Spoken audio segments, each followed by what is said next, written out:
ಎಂತೆಂಥ ಮಹಾನ್ ವ್ಯಕ್ತಿಗಳನ್ನ ಕೊಟ್ಟಂತ ರಾಜ್ಯ. ಯಾರ್ಯಾರು ಕೊಟ್ಟಿದ್ರು ಗೊತ್ತಾ? ವೆಸ್ಟ್ ಬೆಂಗಾಲಲ್ಲಿ ಎಂತೆಂಥವ್ರು ಒಂದೇ ಮಾತರಂ ಕೊಟ್ಟ ಬರೆದಂತವರ ರವೀಂದ್ರನಾಥ ಠಾಗೂರ್ ಎಲ್ಲಿಂದ? ವೆಸ್ಟ್ ಬೆಂಗಾಲಿಂದ. ಇನ್ಯಾರೋ? ಸ್ವಾಮಿ ವಿವೇಕಾನಂದ ಎಲ್ಲಿಂದ? ವೆಸ್ಟ್ ಬೆಂಗಾಲಿಂದ. ಸುಭಾಷ್ ಚಂದ್ರ ಬೋಸ್ ಈ ದೇಶಕ್ಕೆ ನಮಗೆ ಸ್ವಾತಂತ್ರ್ಯ ಕೊಟ್ಟಂತಹ ಒಬ್ಬ ವೀರ, ಅವರೆಲ್ಲಿಂದ?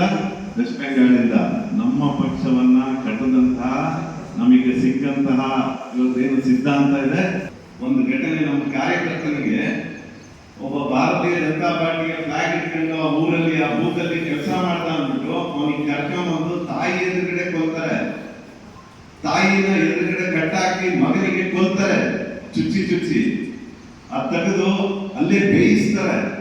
ತಾಯಿಯ ಮಗನ ದೇಹವನ್ನ ತಾಯಿ ಎದುರುಗಡೆ ಬೇಯಿಸಿರೋದನ್ನ ತಿಂತಾರೆ.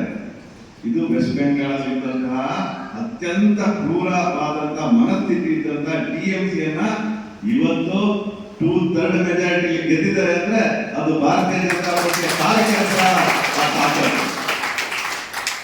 ಇವತ್ತು ವೆಸ್ಟ್ ಬೆಂಗಾಲಲ್ಲಿ ಗೆದ್ದಿದ್ದೀವಿ, ಈಗಾಗಲೇ ಪುದುಚೇರಿಯಲ್ಲಿ ಗೆದ್ದಿದ್ದೀವಿ, ಈಗಾಗಲೇ ಅಸ್ಸಾಮಲ್ಲಿ ಗೆದ್ದಿದ್ದೀವಿ.